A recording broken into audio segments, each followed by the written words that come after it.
Friends, the climate crisis has brought the world to a Kairos moment, a time when humanity will either act and help the earth start healing or not. Iris will offer a few words about our participation in the healing of creation. Good morning, everyone. Aren't we lucky? It's spring and the sun is out and God is with us. Yes. So this Kairos moment is to encourage you to take an action to celebrate the progress being made on climate change. Celebrate, you may ask? How can we celebrate? Iris, didn't you hear the news on last night?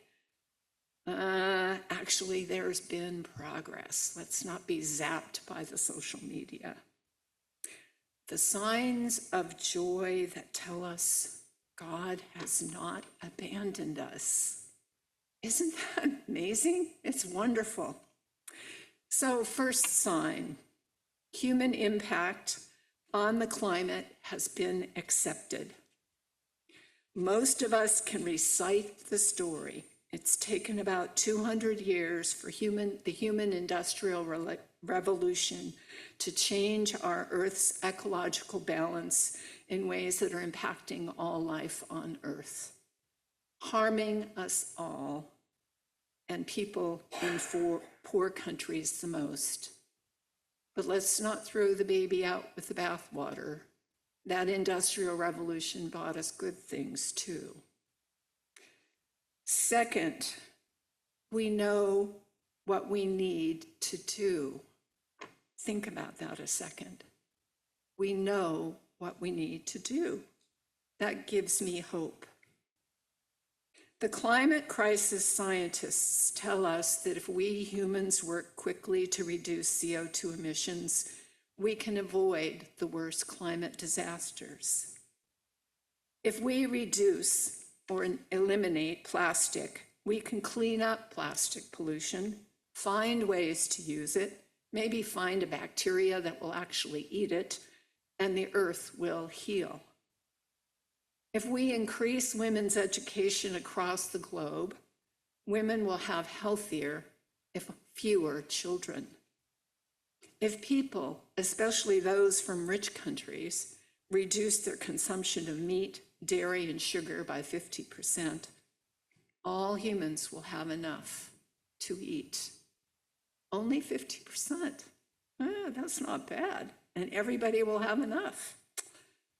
The work now is getting people, including government and corporations, to make the changes.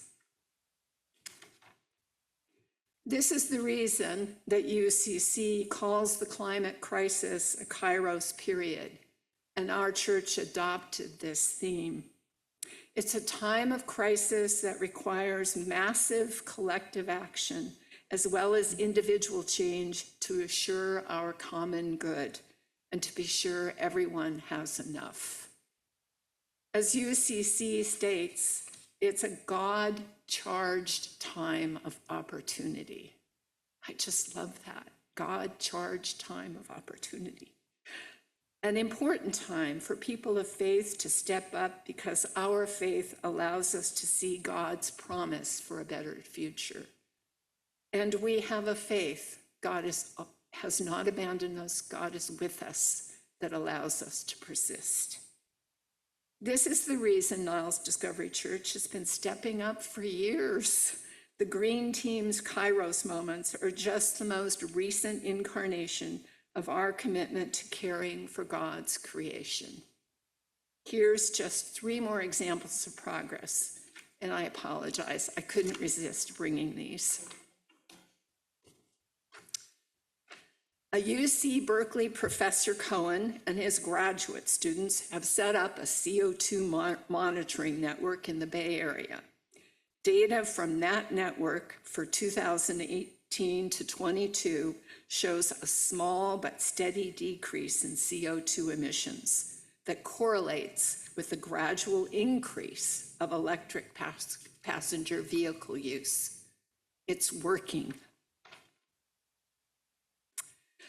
In 2010, a guy named Dwayne Farmer was on a team that predicted solar energy would be cheaper than coal-fired electricity by 2020 using computer simulations. Nobody believed it, but it proved true. That team's 2022 predictions show the green energy transition is not just cheap, it will make money. That, farmer says, should bring energy prices down. That's good for all of us. The hazard of plastic waste in the environment is now getting global attention. This year's Earth Day theme was Planet versus Plastic. Last month, delegates from 180 nations attended talks held at UNESCO's headquarters in Paris to lay the groundwork for legally binding treaty to regulate plastic.